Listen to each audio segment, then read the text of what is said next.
عجيبين أهل العراق. أنتم لا تملون، لا تضوجون، لا تضجرون، تحيون مجالس الحسين ليل نهار صباحا مساء، في كل يوم 40 50 60 يوم. نص العالم احنا تسكر عنا ايام الحزن يوم العاشر، احنا عنا بلبنان يوم العاشر خلص العزاء، ولكن هذا البلد عجيب غريب في قضية الحسين.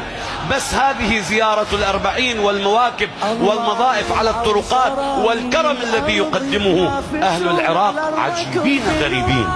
كان يقول الإمام زين العابدين: يا أهل العراق أنتم الشعار دون النثار.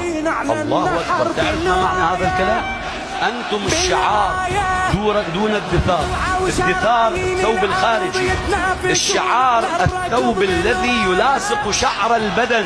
يقول: يا أهل الكوفة، يا أهل العراق، كل العراق، أنتم معنا وإلينا مثل ثوبنا الذي على أبداننا.